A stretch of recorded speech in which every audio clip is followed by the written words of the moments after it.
Welcome to Blizzard Fire. We hope this video helps fire up your solution. In this video, I will explain how to make an Erewhon smoothie. First, select your fresh, organic ingredients. You'll want about 1 cup of liquid base, like almond milk, and a half cup of frozen fruit. Make sure your produce is clean and ready. Have your blender and measuring cups ready to go for a smooth process. Now, let's get blending. Always add your liquid base to the blender first. This helps everything mix properly. Next, add softer items like spinach or protein powder, followed by your frozen fruits and ice.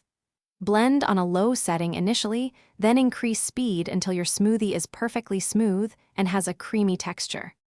Customizing your Erewhon smoothie is simple and fun. If you prefer it sweeter, add 1 or 2 pitted dates or a teaspoon of maple syrup. For a thicker smoothie, use more ice or less liquid. For a thinner one, add a splash more liquid.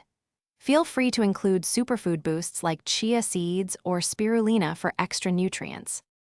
Your delicious Erewhon smoothie is now ready.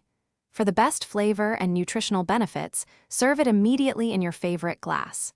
You can garnish it with a few fresh berries, a sprinkle of granola, or a drizzle of honey to make it extra special. Enjoy this refreshing and healthy treat you've created. And speaking of making life easier, if you're looking to upgrade your home cleaning, check the description below for a link to the Shark AI Ultra Robot Vacuum and other great deals. Thanks for watching. If you found this helpful, don't forget to like and subscribe.